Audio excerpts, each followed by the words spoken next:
Okay role. आप देख रहे हैं आवाज़ इंडिया टीवी। इस वक्त हम नागपुर में हैं और नागपुर ये शहर है दीक्षा भूमि का। नागपुर शहर है धम्म क्रांति, जहाँ बोधिसत्व डॉक्टर बाबा साहब अम्बेडकर इन्होंने सन 1956 14 अक्टूबर को एक महान क्रांति की।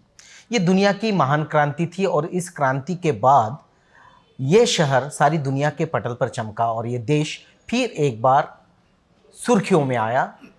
और सुर्खियों में आने के बाद जो पूरे बौद्ध जगत से कटा हुआ था भारत, उसको फिर से जोड़ा गया और भारत विश्व बौद्ध जगत में उसके फिर से चर्चे होने लगे। और इस चर्चा यहाँ तक आया कि बाहर के बौद्ध भिक्षुगण भारत आने लगे और यहाँ पर बोधिसत्व डॉक्टर बाबा साहब अम्बेडकर इनकी मूवमेंट और बुद्धिज़्म को आगे कैसे बढ़ाए, इसके लिए चर्चाएं भी शुरू हुई। और इसी चर्चा में अग्रणी रहे सिने अभिनेता गगन मलिक, जो अभी श्रमण बने हैं और जो ख्वाब रहा है प्रबुद्ध भारत का, जो डॉक्टर बाबा साहब अम्बेडकर इन्होंने देखा था, उस ख्वाब को पूरा करने के लिए गगन जी काम कर रहे हैं। और आज बहुत खुशी है हमें कि हमारे साथ वो कैमरा के सामने हैं, आवाज़ इंडिया टीवी को वो इंटरव्यू कर रहे हैं। गगन जी, आपका बहुत बहुत स्वागत। सॉरी, श्रमण अशोक जी, क्योंकि हम तो गगन जी कह के ही पहचानते हैं और चीवर धारण करने के बाद श्रमण अशोक आप हुए हैं। इसी को बढ़ाते हैं कि ये कैसे आपको लगा कि मुझे चीवर ग्रहण करना चाहिए, कुछ महीनों के लिए क्यों ना सही, पर मुझे चीवर ग्रहण करना चाहिए, क्योंकि बुद्ध धम्म में चीवर ग्रहण करना, इसे धम्म ध्वजा कहा जाता है और धम्म ध्वजा को ग्रहण करना एक बहुत बड़ी जवाबदारी होती है। आपको कैसे लगा कि चीवर ग्रहण करना चाहिए? देखिए, सबसे पहले नमो बुद्धाय, जय भीम सबको। काफ़ी सालों से मेरे मन में एक इच्छा थी कि मुझे बाबा साहब का सपना पूरा करना है, सपना एक बौद्धमय भारत का। जब हम बौद्धमय भारत की बात करते हैं या जागृत भारत की बात करते हैं, तो ये बहुत ज़रूरी है कि हमें धम्म की नॉलेज होना बहुत ज़रूरी है। मैं पेशे से कहें तो एक एक्टर हूँ और धम्म का प्रचार प्रसार काफ़ी सालों से कर रहा हूँ। तो जब हम तालाब से समंदर में कूदने की तैयारी कर रहे हैं, तो थोड़ी तैयारी के साथ जाना ज़रूरी है। तो वो जो तैयारी थी, मुझे लगा कि श्रामणेर बन के मैं थोड़ा धम्म का ज्ञान और प्राप्त करना चाह रहा था। और मुझे लगता था कि क्योंकि थाईलैंड वर्ल्ड की बुद्धिस्ट कैपिटल है और जिस डिसिप्लिन के साथ वहाँ पर धम्म सिखाया जाता है, उसका मुकाबला नहीं है। तो मैंने ये डिसीजन लिया। मैं वेट कर रहा था कि कुछ ऐसा समय आए जिसमें अगर मैं 6-8 महीने कोई काम ना भी करूँ एज एन एक्टर, तो मेरी गाड़ी जो है वो चलती रहे, सही तरीके से मैं अपना काम फिर भी कर सकूँ। तो मुझे लगा कि वो घड़ी आ गई है और मैंने ये निर्णय लिया कि मैं थाईलैंड में वटाथोंग टेम्पल में श्रामणेर बनूंगा 15 दिनों के लिए। लेकिन 15 दिनों, जब मैं 15 दिन बीते तो मैंने देखा उन 15 दिनों में, जब हम अपने मिशन की भी बात कर रहे थे, रिवाइवल ऑफ बुद्धिज़्म की बात कर रहे थे, 84,000 मूर्तियों की बात कर रहे थे, एक बौद्धमय भारत की बात कर रहे थे, तो थाईलैंड को बहुत ही अच्छा लगा। तो वो बहुत ही स्ट्रांग तरीके से हमारे सपोर्ट में आ गए। अब जब सपोर्ट में आए तो मूर्तियाँ भी लाने लगे, हर जिसे कहते हैं तन मन धन से, और मूर्तियों से वो मेरे साथ होना शुरू हो गए। तो वो उन्होंने कहा कि अगर आप कुछ समय और बढ़ाएंगे, धम्म का ज्ञान भी लीजिए, महासंघ भी आपके साथ है आपको और धम्म का ज्ञान देने के लिए, गवर्नमेंट भी आपके साथ है, उपासक उपासिकाएं भी आपके साथ हैं। तो मुझे लगा अगर ऐसी बात है तो मैं बहुत अच्छे से और चीज़ें सीखना चाहूँगा। फिर फॉरेस्ट में भी गया, कुछ विपස්සना सीखी, धम्म का काफ़ी सारा जितना ज्ञान ले सकता था वो लिया, अभी भी और ले रहा हूँ और आज आपके सामने ऐसे हूँ और बहुत अच्छा लग रहा है। बिल्कुल। एक बहुत बड़ा प्रश्न उपस्थित होता है कि गगन मलिक एक सिने अभिनेता है, एक ग्लैमर उनके पीछे लगा है और उन्होंने जो भूमिकाएं निभाई है वो भूमिकाएं भी ऐतिहासिक है, जैसे कि राम की भूमिका है, कृष्ण की भूमिका है, हनुमान की भूमिका है, और आपने श्रीलंका की जो फिल्म है श्री सिद्धार्थ गौतमा, उसको भी लीड रोल किया, यानी सिद्धार्थ का रोल किया। अब इतने सारे कैरेक्टर को अपने साथ करने के बाद, निभाने के बाद, ये जहन में सवाल आता है कि आप राम की तरफ क्यों नहीं गए, आप हनुमान की तरफ क्यों नहीं गए, आप कृष्ण की तरफ क्यों नहीं गए, आप बुद्ध की तरफ ही क्यों आए? क्योंकि किरदार तो आपने सभी के निभाए हैं। तो ये प्रश्न उठता है आप पर। हाँ, काफ़ी सारे लोगों ने प्रश्न किया है कि उसे प्रस्तुत भी ऐसे किया है कि राम का किरदार निभाने वाले बुद्ध की राह पर चल पड़े। ठीक है, देखिए, जब एक एक्टर होता है वो एक किरदार निभाता है, और मैं सारे धर्मों का आदर करता हूँ, क्योंकि बुद्धिज़्म जो है, ये मत भूलिए, वो सारे धर्मों को जोड़ने का काम करता है। बुद्धिज़्म किसी धर्म के खिलाफ बात नहीं करता, वो एक अच्छा इंसान बनाने की बात करता है। कास्ट, कलर, क्रीड, रिलीजन सब चीज़ों से परे है वो। धम्म एक ऐसी चीज़ है जो एक अच्छा इंसान, एक अच्छा सोसाइटी, एक अच्छा देश, एक अच्छा संसार बनाने की बात करता है।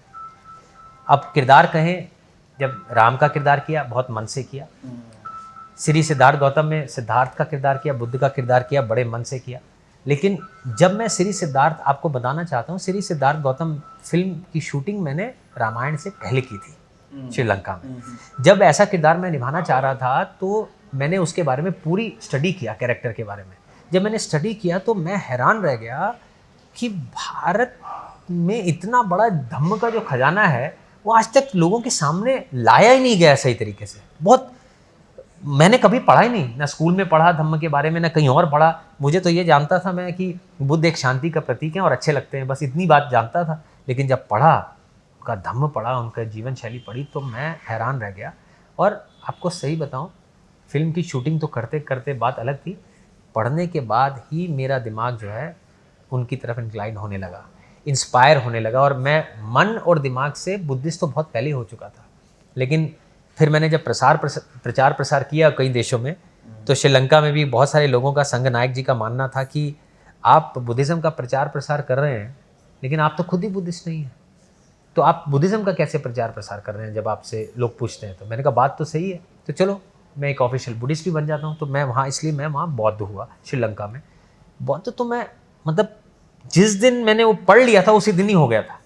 फिर मैं उसके बाद रामायण मिला। रामायण एक राम जी का किरदार भी एक बड़ा अच्छा किरदार है और लोगों की बहुत ज़्यादा मान्यताएं हैं, क्योंकि मैं भी पला बड़ा तो हिंदू परिवार में, तो मैं जानता हूँ, इसलिए मैं सबका सम्मान करता हूँ, मैं किसी के अगेंस्ट नहीं हूँ।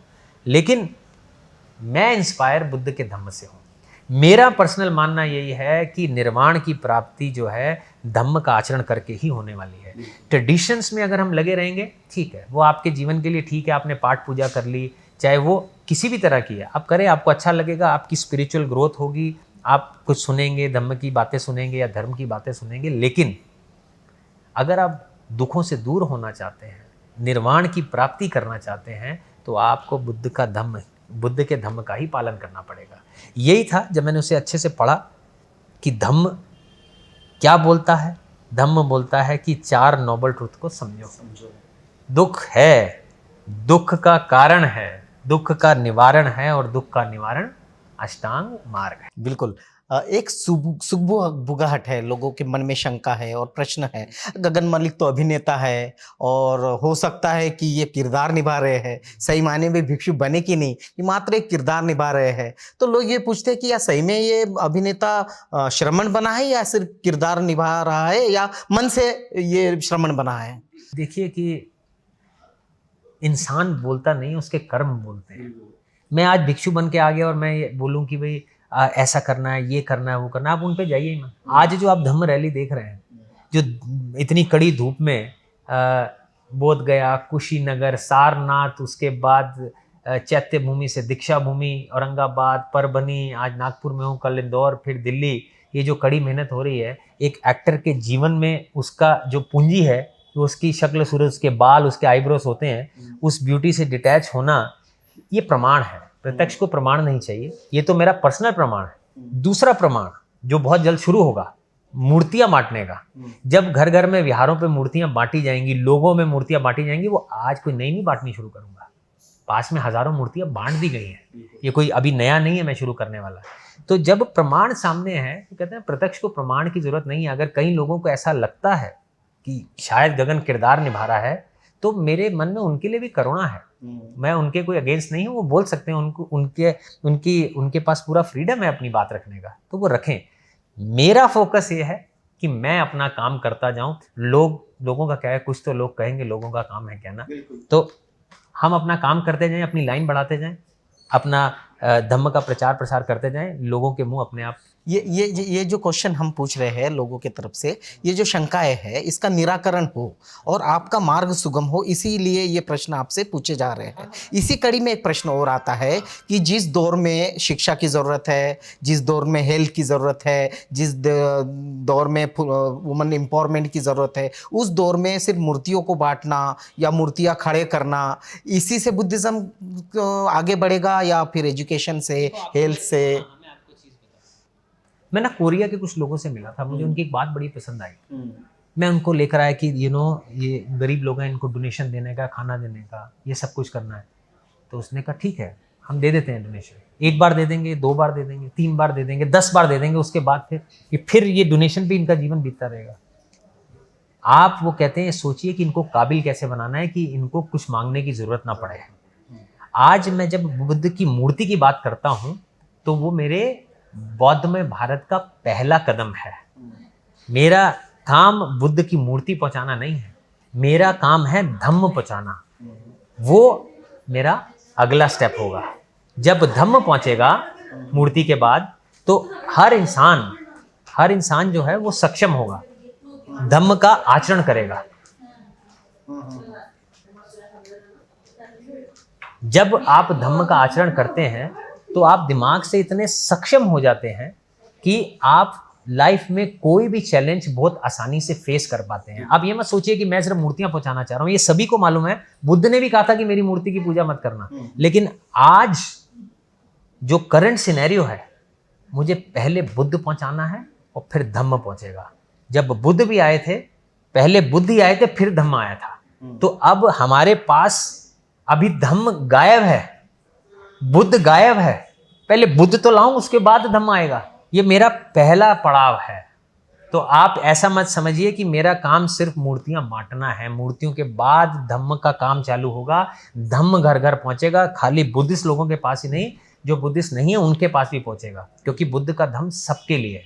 वो एक अच्छा इंसान बनाने की बात करता है, कन्वर्जेंस वाली बात नहीं है यहाँ पर। तो ये बड़ा क्लियर हूं मैं इस चीज। बिल्कुल, ये बात है कि आप एक अच्छा काम कर रहे हैं, बुद्ध पहुंचाएंगे, धम्म पहुंचाएंगे, संघ की निर्मित होगी इसी माध्यम से, और ये सब करते करते ये देखा जा रहा है कि जो पहले से बुद्धिस्ट है या 1956 के बाद 14 अक्टूबर के बाद जो बुद्धिस्ट बने, क्या आपका वही टारगेट है या उसके अलावा जो समाज अज्ञान में है, जो जिन्हें धम्म नहीं पता, ऐसे ही भी समाज तक पहुंचने की आपकी कोई कोशिश हो रही है? कोशिश मतलब वो तो 100% वो है। अब बात समझिए कि धम्म जो है बुद्ध का, वो सबके लिए है। वो कोई ये नहीं कहा था, बुद्ध ने क्या कभी ये कहा था कि मेरा धम्म सिर्फ बुद्धिस्ट लोगों के लिए? कहा ऐसा? बुद्ध का धम्म तो कोई भी ला सकता है अपने जीवन में। अरे आप कोई भी धर्म से हैं, आप हिंदू हैं, मुस्लिम हैं, सिख हैं, ईसाई हैं, हम सबका सम्मान करते हैं। हम बुद्ध तो धर्म नहीं है, धम्म है, जीने का एक तरीका है। आप बुद्धा की टीचिंग्स अपने लाइफ में रोजमर्रा की जिंदगी में ऐड करके देख लीजिए।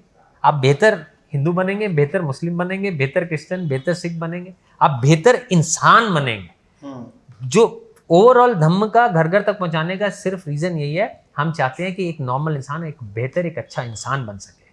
तो जितनी भी जो लोग हैं, जो बुद्धिस्ट हैं या नहीं हैं, हमारा पूरा ये काम रहेगा कि धम्म हम घर घर तक पहुंचाएं। बिल्कुल, आपकी लोकप्रियता बढ़ रही है एज ए एक्टर, और अभी आप जब श्रमण बने हैं तो उसमें और इजाफा हो रहा है, और आपके नाम से फाउंडेशंस भी खड़ा हुआ है, गगन मलिक फाउंडेशन, और कुछ उसकी स्टेप्स है अभी आगे, एक वेबसाइट बुद्धिस्ट लोगों की शुरू हो रही है। तो हमारे दर्शक जानना चाहेंगे कि किस तरह की वेबसाइट है, और क्योंकि बहुत सारे ऐप आए हैं, बहुत सारी वेबसाइट आई है, लेकिन जिस तरह से हम जमीनी स्तर पर देख रहे हैं कि जमीनी स्तर पर धम्म को जो अपलिफ्ट करना है या धम्म घर में पहुंचाना है, उसमें वो उतने यूजफुल नहीं हो रही। तो आपका वेबसाइट जो है वो यूजफुल कैसे रहेगा? 2 तरीके हैं। जो गगन मलिक फाउंडेशन है उसका वेबसाइट तो रहेगा, लेकिन गगन मलिक फाउंडेशन में मैं सबको मेंबर बनाने वाला हूँ। वो जो दूर दराज के लोग हैं, है ना, जो एजुकेटेड उतने नहीं हैं, जो कंप्यूटर चलाना या फ़ोनों पे वेबसाइट में आना, मेंबर बनना नहीं कर पाएंगे, मैं उनको ज़मीनी स्तर से जोड़ लूँगा, अपने साथ मेंबर बनाऊँगा। जैसे कोई ऑर्गेनाइजेशन है, कोई गांव है ना, उसमें से एक आदमी आपने पकड़ा और उसको मैंने कहा कि आप अपनी एक ऑर्गेनाइजेशन बनाकर, आपकी ऑर्गेनाइजेशन गगन मलिक फाउंडेशन की मेंबर हुई, हम जो भी एक्टिविटीज़ करेंगे उसमें आप हमारे साथ रहेंगे धम्म को लेकर। गगन मलिक फाउंडेशन का वही काम होगा कि आप सब हमारे साथ जुड़ने का, मेरा काम है कि उसमें मैं सबको जोड़ लूँ। जब गगन मलिक फाउंडेशन में सब लोग जुड़ जाएंगे, फिर दूसरी वेबसाइट जो थाईलैंड की है worldofbuddhist.com, वो एक वन स्टॉप स्टेशन है सारे बुद्धिस्ट लोगों के लिए वर्ल्ड में।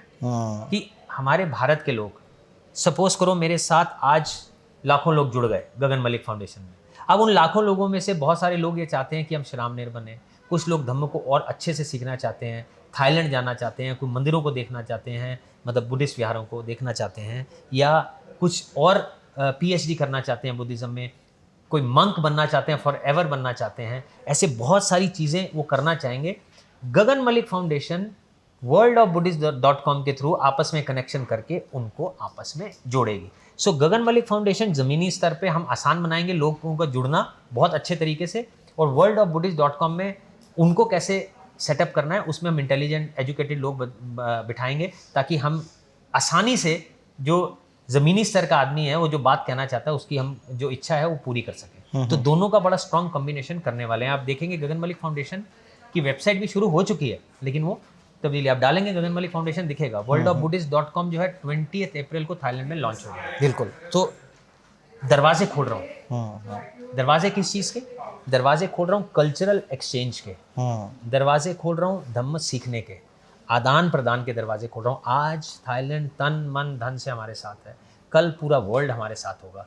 वो लोग चाहते हैं, आप रिवाइवल की बात कर रहे हैं, बुद्ध ने हमें धम्म दिया हुआ कह रहे हैं, बुद्ध आपका बेटा है, भारत का बेटा है। अगर कहीं धम्म वापस लाने की आप कोशिश कर रहे हैं तो हम आपके साथ दिलो जान से। बिल्कुल। जैसे कि आपने जिक्र किया कि थाईलैंड दिलो जान से आपके साथ है, तन मन धन से, और कितने देश है जो इस मोमेंट के साथ जुड़ रहे हैं, या ये जो घर घर बुद्ध और धम्म पहुंचाने की बात हो रही है, कितने देशों का कोलाज बन रहा है, कितने देश आपके साथ में आ रहे हैं? देखिए, अभी तक मेरे साथ थाईलैंड है जहाँ मैं ऑलरेडी श्रामनेर, जहाँ तक बातचीत है वो वियतनाम, म्यांमार, श्रीलंका,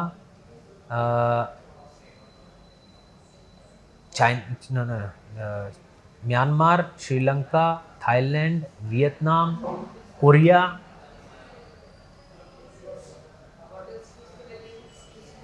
और कौन से, कोरिया और ताइवान, ये जो देश हैं ये अभी तक हमारे साथ जुड़ रहे हैं। और क्या कहते हैं, इनके साथ अभी जिसे कहते हैं ना लेटर्स का आदान प्रदान हो रहा है।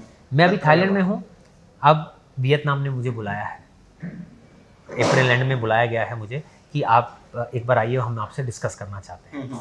वियतनाम के साथ बात करूँगा।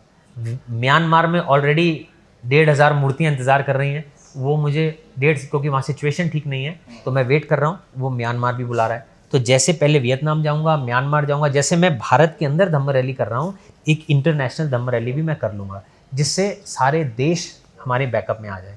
इधर एक महासंघ का निर्माण होना चाहिए, जो हम करने की पूरी कोशिश करेंगे। एक ऐसा महासंघ जिसमें हर स्टेट से एक लर्नेड मंक उसका मेंबर हो, जिसकी एफिलिएशन महासंघ की जितने ये देश हैं बहुत, उनके साथ हो जाए। उनको पता चल जाए कि अगर हमने भारत में बुद्धिज़्म के लिए कोई काम करना है तो इस महासंघ को कॉन्टैक्ट करना होगा। एक संघ राजा को भी हम अपॉइंट करेंगे, जैसे सब जगह है। तो जब हम ये प्रक्रिया अपनाएंगे तो चीज़ें बाहर की हेल्प आना स्ट्रांग हो जाएगा। जब हम इतने स्ट्रांग हो जाएंगे, साथ में एक साथ मिल के आगे बढ़ने लगेंगे, तो जो भारत की सरकार भी है, जो लोगों को कंप्लेंट हमें उनके प्रति जो कंप्लेंट्स हैं बुद्धिज़्म को लेकर, वो भी हम अपने काम करवाने हमारे लिए आसान हो जाए। बिल्कुल। भारत के संदर्भ में देखा जाए तो बाबा साहब डॉक्टर अंबेडकर, जिसको बोधिसत्व कहते हैं और भारत में उनको आधुनिक बुद्ध कहते हैं, उनका एक बड़ा रोल है। और ये सुनने में आया है कि तमाम जो देश जिनका आपने अभी जिक्र किया, उन देशों में इस बोधिसत्व की, यानी डॉक्टर बाबा साहब अंबेडकर, इनकी प्रतिमा भी लगवाने का आप काम कर रहे हैं। तो उस दिशा में कितना काम हुआ है, और इस आधुनिक बुद्ध को या इस बोधिसत्व को, बाबा साहब को, वहाँ कितना एक्सेप्टेंस है, कितना स्वीकारा जा सकता है, कितना स्वीकारा जाएगा? देखिए, कई चीज़ें लाइफ में ना यूनिवर्सल ट्रूथ होती हैं। जो चीज़ अच्छी है वो अच्छी है, वो यूनिवर्सली होती है कहीं से। जैसे अच्छे कर्म करें, वो अच्छे कर्म तो अच्छे ही है ना। आप किसी की मदद करोगे, उसको कौन कहेगा वो किसी की मदद की बहुत गलत काम किया? नहीं ना, वो तो अच्छा ही काम है। तो बोधिसत्व बाबा साहब जो हमारे हैं, वो एक जेम है। वो अच्छे हैं तो अच्छे हैं ही हैं। उनको एक्सेप्टेंस और नॉन एक्सेप्टेंस वाली तो बात कहीं आती नहीं है, तो एक्सेप्टेंस तो है ही है, लेकिन इंपॉर्टेंट क्या है, लोगों को, देशों को, दूसरे जो बौद्ध देश हैं उनके बारे में और स्ट्रॉन्ग जानकारी देना। उनको मालूम है डॉक्टर अम्बेडकर के बारे में, लेकिन और अच्छे से जानकारी देना, उनको समझाना, तब एक्सेप्टेंस जो है बहुत स्ट्रॉन्ग हो जाता है। मैं ऑर्डिनेशन मैंने किया, वहाँ पर मुझे बुद्ध मूर्तियाँ मिल रही हैं जो मैं यहाँ पर ला रहा हूँ, लेकिन मेरा मानना ये था कि मैं चाहता हूँ कि बाबा साहब भी वहाँ आए। एक बार बाबा साहब की मूर्ति पहुँचेगी तो उनके विचार भी पहुँचेंगे। तो जो रॉयल मोनेस्ट्री में मैं हूँ, उन्होंने मुझे ऑलरेडी एयरपोर्ट ने हाँ कर दिया है, जगह भी अलॉट कर दी गई है कि इस जगह पर आपकी मूर्ति लगेगी। 6 फीट की लगेगी, 4 फीट का हम उसमें बेस बना लेंगे, 3 फीट का बनाएंगे, लेकिन ह्यूमन साइज़ की लगाएंगे मोनेस्ट्री में, पहली। दूसरी जो है मीटिंग 17 से 19 के बीच में महाचुलालोंगकॉन से होने वाली है। सच कहूँ तो वर्बल हाँ उन्होंने भी कर दिया, जगह भी बता दिया कि कहाँ लगेगी, लेकिन जब तक मेरे हाथ में वो लेटर नहीं आएगा उनका, तब तक मैं आपको कंफर्मेशन नहीं दूंगा। लेकिन शुरुआत रॉयल मोनेस्ट्री से पक्की है कि उसका कंफर्मेशन मेरे पास पूरा है, जो हम आगे बढ़ गए। और मेरा मानना यह है, जगह जगह बाबा साहब की भी मूर्तियाँ लगें, और वो जो मूर्ति लगे और जो इवेंट हो, मैं चाहता हूँ कि पूरे जो हमारे देश के बुद्धिस्ट हैं, जो बाबा साहब की रिस्पेक्ट करते हैं, हमारे साथ जुड़ें, इसमें अपना योगदान भी दें। एक बड़ा सा इवेंट हो जहाँ हज़ारों लाखों की तादाद में लोग थाईलैंड पहुँचे, वो भी उनको भी समझ में आए कि हम ऐसी किसकी मूर्ति लगा रहे हैं जो आज भारत से लाखों लोग यहाँ पर आ गए। तो वो मेरा एक सपना है, तो मुझे लगता है कि वो भी पूरा होगा। बिल्कुल, ज़रूर आपका सपना पूरा होगा। आखिरी दौर में है हम इस चर्चा के। बुद्धिज़्म को लेकर जिस तरह से इस अपने देश में माहौल है और किसी एक धर्म का पलड़ा भारी हो रहा है, दूसरे धर्म को नीचा दिखाने की कोशिश की रही है, एक निराशा का, और बुद्ध ने जो टीचिंग्स दी थी जिसमें बंधुता है, करुणा है, मैत्री है, ये तीनों भाव धीरे धीरे कम होते नजर आ रहे हैं भारत में। मेरा धर्म, मेरा धर्म श्रेष्ठ, मेरा पंथ श्रेष्ठ, और बुद्ध ने ये टीचिंग्स नहीं दी। तो ये टीचिंग्स भारत में अब इस्टेब्लिश हो, इसके लिए आपका क्या टारगेट है, और ये आपके फाउंडेशन या आपका जितना भी संगठनों का ये है, इसके लिए कितना काम कर रहे हैं? देखिए, मैं अपनी एनर्जी इस चीज़ में कभी वेस्ट नहीं करूँगा कि किसी को बोलूँ कि तुम्हारा ये धर्म नीचा है, ये ऐसा नहीं है, या मेरा ये बेहतर है, ये ऐसा ऐसा। मेरा इसमें कोई इंटरेस्ट ही नहीं है। नहीं, ये जो निराशा आ रही है, इसको दूर करने के लिए जब हम फोकस करेंगे कि हमें अपनी लाइन बड़ी करते चले जाना है ना, दूसरे छोटे बड़े की अगर उसमें लगे उसको छोटा करना है, तो आपका जीवन ही खराब हो जाएगा। आप सिर्फ अपने पर फोकस करिए कि आपको सही धम्म का प्रचार प्रसार करके और कोशिश करनी है कि लोग उसका आचरण करें। तो आपकी बुद्ध का धम्म इतना खूबसूरत है कि जब आप आचरण करेंगे, आपके दुख दूर होंगे, तो आपकी जो लाइन है वो बढ़ती चली जाएगी। प्रॉब्लम यही है कि हम फोकस अपनी चीज़ पे नहीं कर रहे हैं। हमारा फोकस होना चाहिए धम्म का प्रचार प्रसार। अगर हम अपना फोकस निकाल के दूसरे को नीचा दिखाने में लग जाएंगे, तो आपकी जो लाइन बढ़नी है वो रुक जाएगी। अगर आप सिर्फ अपनी लाइन पे फोकस करेंगे तो चीज़ें बदलती दिखेंगी। तो मैं ये चाहूँगा, हम सिंगल टू सिंगल, हर एक ह्यूमन बीइंग को सिंगली हम उसे अपने आप से रूबरू कराने की कोशिश कर रहे हैं धर्म द्वारा।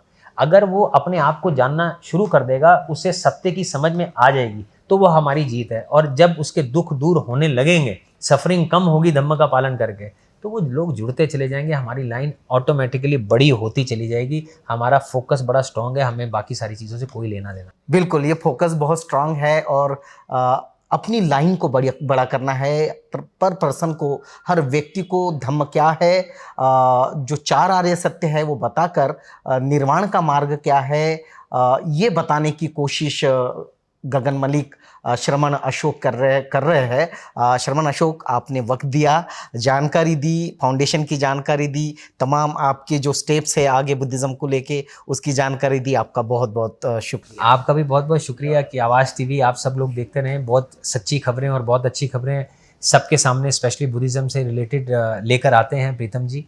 आज से बहुत सालों का परिचय है। मैं अपनी सारी जो आपके चैनल के द्वारा मैं ये सबको कहना चाहता हूँ कि आप मेरा साथ दो, मैं आपको बौद्धमय भारत दूंगा। बिल्कुल, बौद्धमय भारत जो बोधिसत्व डॉक्टर बाबा साहब अम्बेडकर इन्होंने सपना देखा था, उसे ज़रूर एक दिन हम पूरा होते हुए देखेंगे। आप देख रहे हैं आवाज़ इंडिया टीवी, देखते रहिए आवाज़ इंडिया टीवी।